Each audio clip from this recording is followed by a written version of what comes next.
Morning, CSL Delaware. Our inspired passage today comes from Charles Fillmore's book, Prosperity.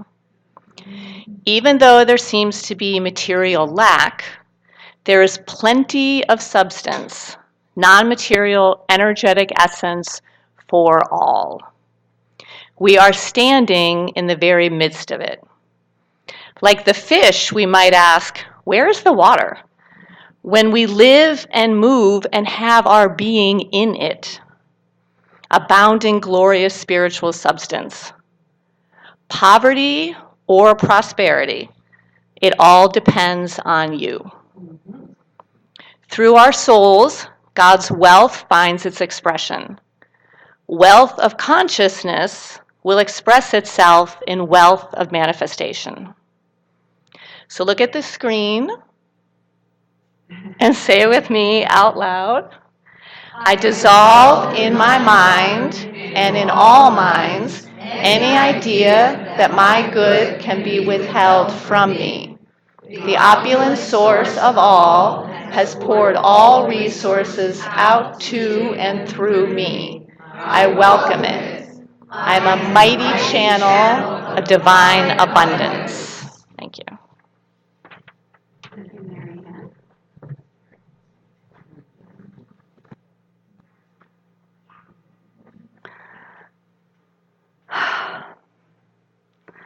So we're dedicating another month to prosperity consciousness.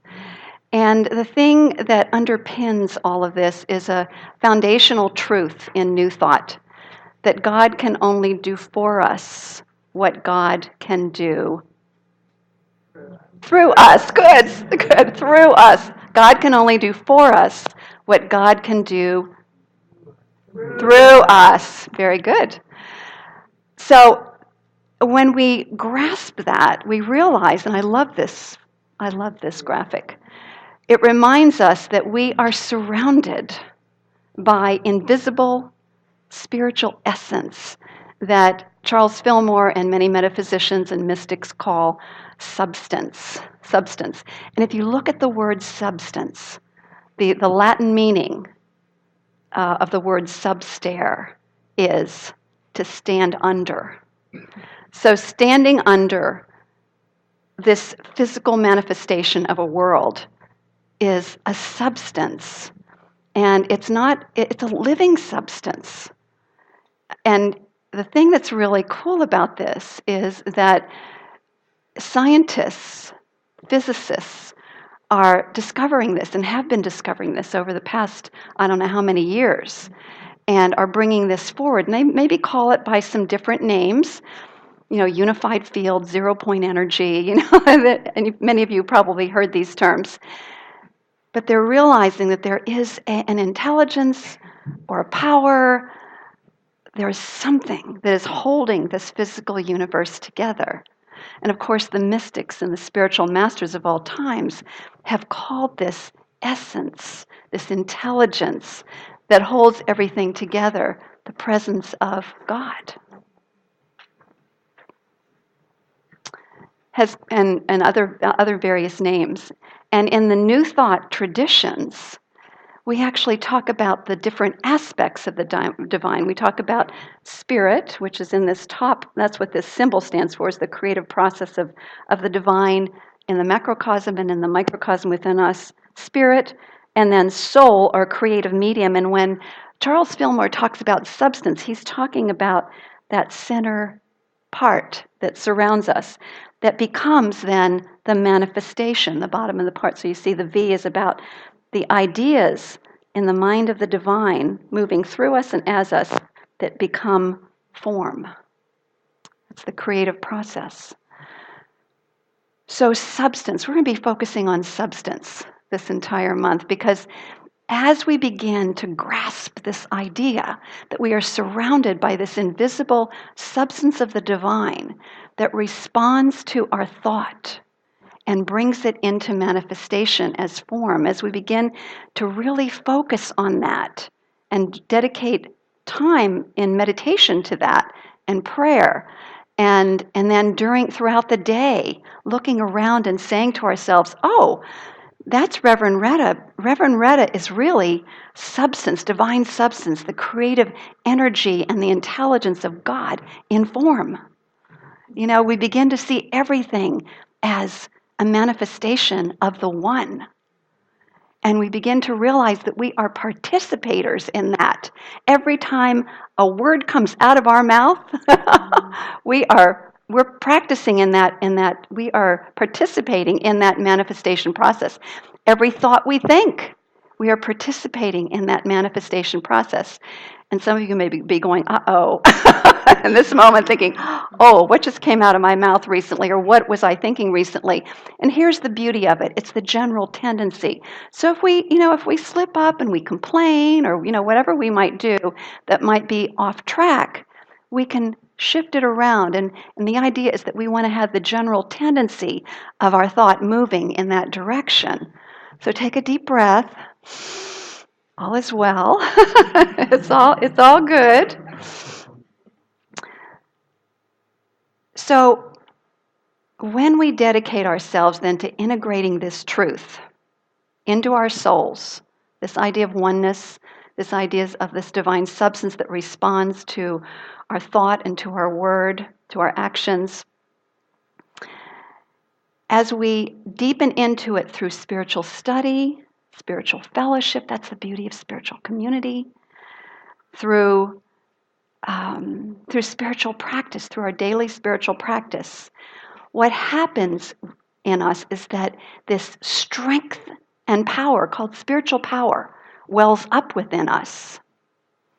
Spiritual illumination is what it's called, because in truth, we're made of light, and what we're doing is we're amping up the light when we focus on this. And that power, that strength, is transmitted to our bodies, so our bodies become more full of light, and it's transmitted into every aspect of our lives.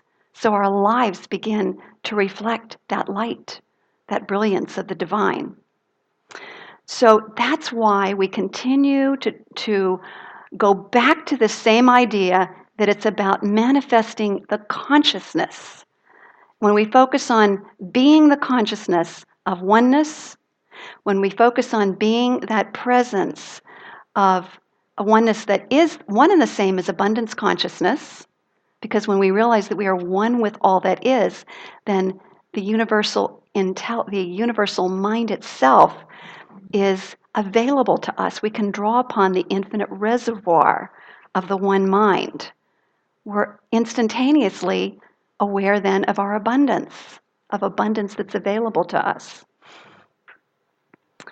So I'm going to be using Charles Fillmore's book. He's by the way, he's a Unity co-founder, Prosperity, which is considered one of the most powerful books on how to develop abundance consciousness. It's amazing. So I'd like you to close your eyes for a moment and open your hand. You can open your hand or both hands, but open a hand and receive from the divine a key, a special key that has the power to open your heart and open your mind to greater spiritual awareness of oneness. Okay? And then take that, keep your eyes closed, take that, and now open up your mind. Go ahead, just take it. Open up your mind, open up your heart. And so let's see how much we can be open to today as I continue to share these ideas with you. You can open your eyes now. So substance, standing under, non-material energetic substance that stands under everything, and Ernest Holmes says stands back of everything. Source essence, energy, light that holds the universe together.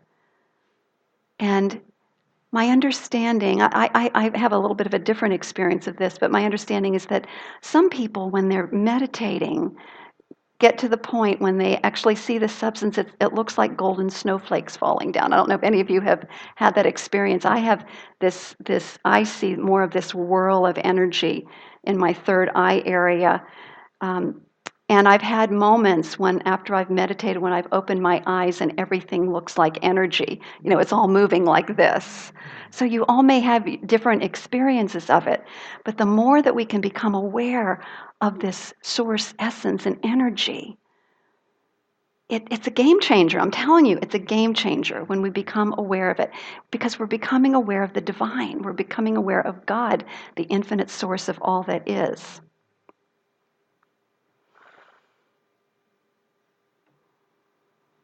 And here's the thing to continue to remember too, is that all struggle and all strife that we may have been experiencing up till this moment falls away when we begin to live from this place of awareness of that infinite universal substance. And Fillmore has this really interesting take on the teachings of Jesus and how this relates to all of this. And he talks about that concept that Jesus taught, called the idea that the kingdom of heaven is within. And he used many different parables to teach what that was. The interesting thing is, it's not actually the kingdom of heaven. It's plural. It's the kingdom of heavens. The kingdom of heavens. And he uses words to describe exactly what we're talking about now, this presence, this substance that it's done unto us as we believe. It takes the impress of our thought and mirrors it back to us. And if you go back and review, those of you who are interested in all the various parables, and look at the different ways that he describes the kingdom of heaven, you'll begin to realize that he was in the days and the time of when he was a teacher. He did it by using imagery that people could understand, like leavening in a bread. Things having to do with planting crops and things like that. These were all imagery that helped people understand this idea of divine substance.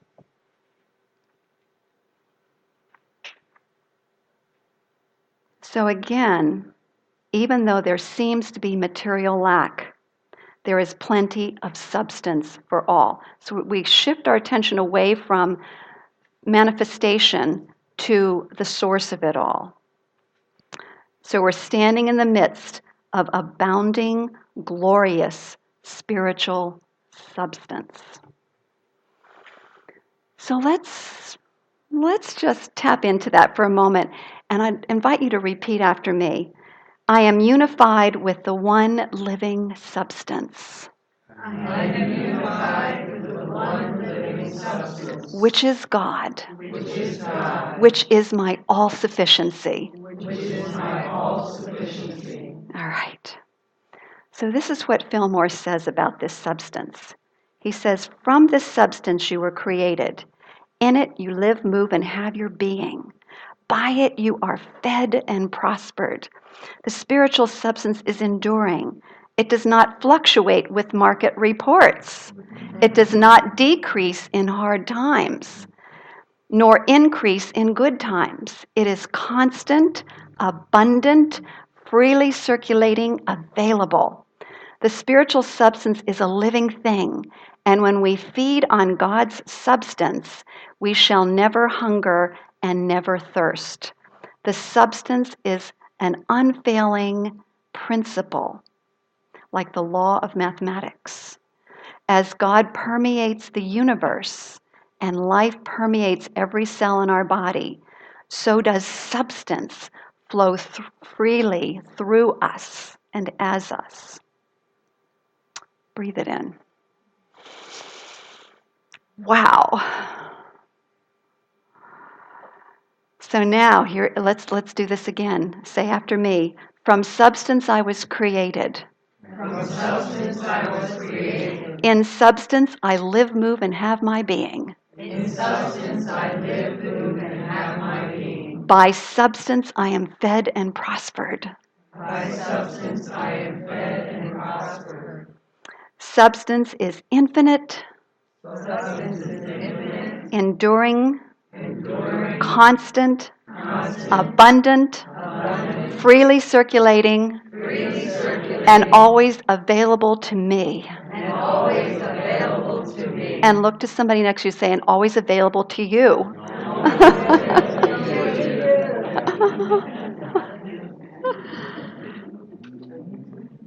So let's begin by expanding our abundance consciousness. And many of us who are doing the 40-day gratitude journals have already been active in that, since last month. So for those of you who are new, we started a 40-day gratitude journal, which was exactly 40 days before Thanksgiving. And each day we're writing down 10 things that we're grateful for. Well, I'm going to help you expand that a little. Because Fillmore says, be grateful for the mighty ocean of invisible substance and the ways that it is expressing in your life. So he says, begin first to be thankful for the substance, which is being thankful for the divine, and then for the ways that it's expressing. So it's just a little bit different. I might say, oh, I'm so grateful for this candle. But instead it would be, I'm so grateful for the mighty ocean of substance that gave rise to this candle and flame. Do you see the difference? I'm beginning to seed my mind with a bigger idea of what this candle is. Because we know that when we do this, that we get involved in a principle called increase. Whatever we're grateful for increases. That's where prosperity comes from. When we complain, and actually there was a quote by Doris Day in the gratitude journal. Anybody see that? Her quote was something like this. It was, gratitude is riches and complaint is poverty. Complaint is poverty. So that's it exactly. Doris Day. A metaphysician, who would have known? Why not? Okay, so let's practice that now, because here are some suggestions that I think are really helpful. If your money is lower than you'd like, you can actually hold your purse or your wallet in your hand. You might want to do that right now. Hold your purse or your wallet in your hand, and even if you have a lot, maybe, accept more. More, please. Okay? So take it in your hand and bless it. I bless you. And then see it filled with the living substance of the divine. See it surrounded and filled with the living substance to meet all needs. And say, thank you for this wonderful blessing.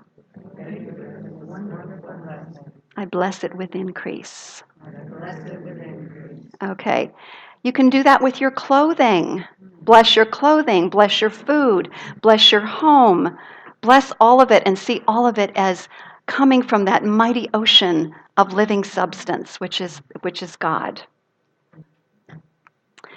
And the key is to, this is directly from Fillmore. He said, don't center your thoughts on yourself, your losses, or your gains. Center on substance. Rejoice in the ever-present bounty of God. The more you focus on substance, the more you will manifest whatever good is desired. The more you focus on substance, the more good you manifest. So again, we're focusing on the field of pure potentiality and possibility that surrounds the manifestation. Do you see how we're expanding our minds? We're not just looking at one little thing or seeing something missing, but we're beginning to see the field of pure potentiality and possibility that surrounds us, that we draw upon, and it's an infinite, inexhaustible reservoir. No matter how much we receive from it, there's always more. And recently, Deepak Chopra really helped me expand my mind a little bit more about that when he talked about the idea that the physical world is this point I don't know, it was like a really teeny tiny fraction of a percentage of what's in the entire universe. This universe is just steeped in divine substance ready to be brought into manifestation and form. Powerful.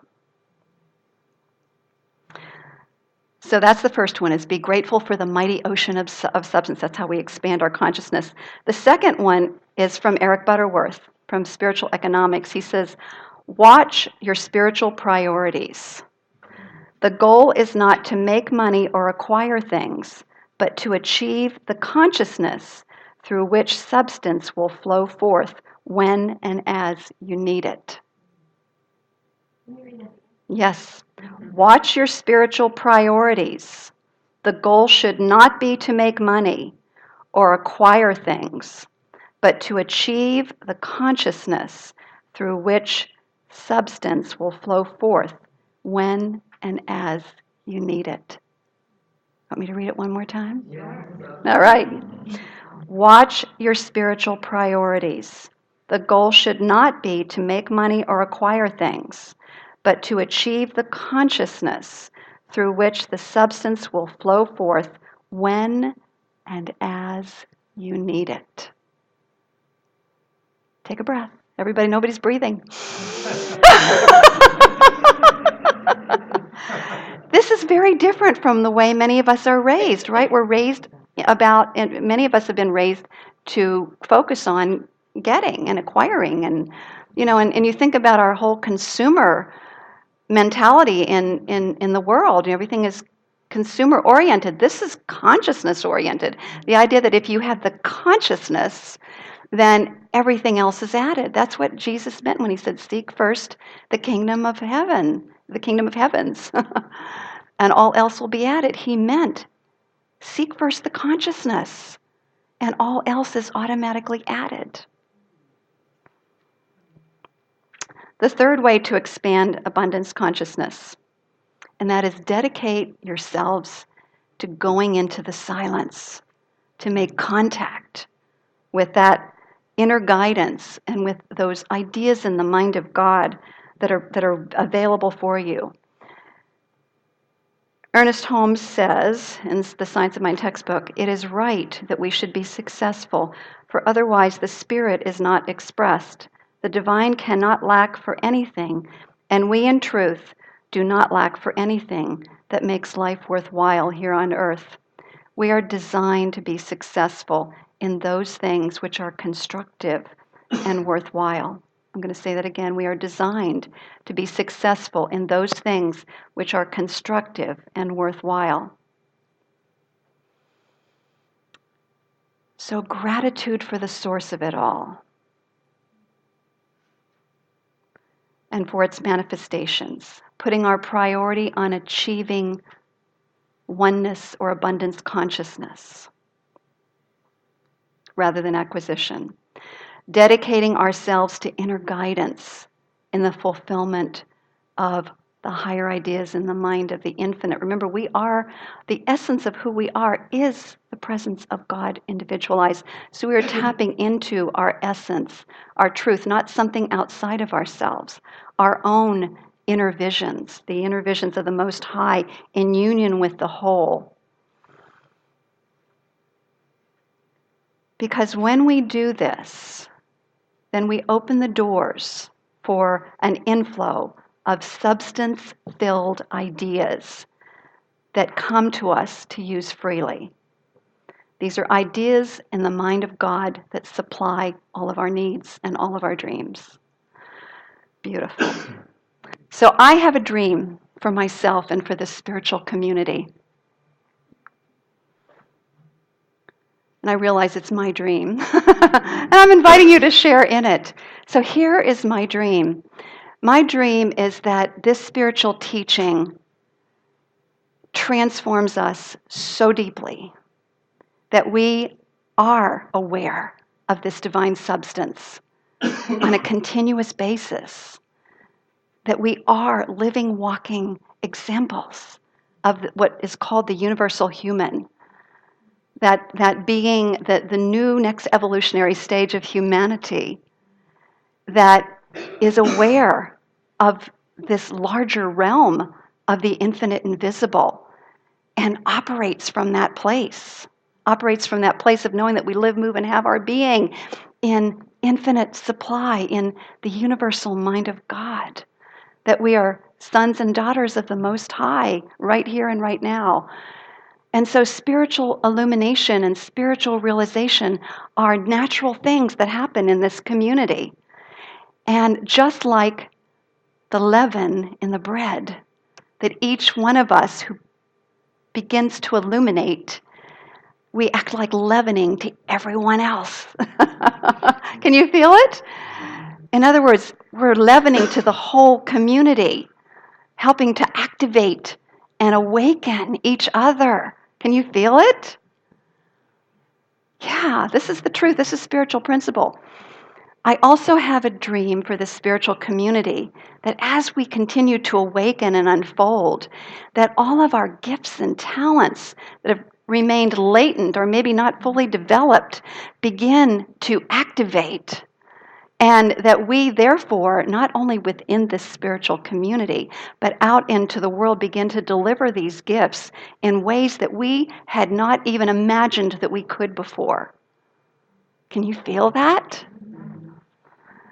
And because we are this wonderful field of unconditional love and spiritual wisdom and illumination, that people who walk into this community sense it, they feel it, and they are excited by it, and they begin to also feed on that universal substance of truth, right? And I'm talking about being nurtured by this higher truth. Can you feel that? Yes, okay. And then, because we are all giving our gifts, we're in greater compassionate service to one another and to the greater world. We show up in service with those gifts and talents that we have. We're living in a higher order of being. We're living as a higher order of being. So that's just the beginning. I mean, that's just the beginning of the vision. And I know that it continues to unfold. But it begins to me with a vision of consciousness, not acquisition. This is the real shift for me. It begins with my focusing on consciousness. And that's what my role is here, is to help to develop consciousness. And everything else that we need to keep this center going, to do the great work that we're doing, is added to that consciousness that we all are. I see each and every one of you in this room thriving in your lives, because as you thrive and as you model this in your world, in your families, with your friends and that sort of thing, it is an invitation. You know, you are the leaven, an invitation for more and more and more and more people to wake up on this planet, because this planet could really use a lot of illuminated people right now. So I'm just so grateful. Thank you so much for just giving me the opportunity to share this. And if you agree with me, I invite you to stand up and raise your arms and say yes. Yes! Yes!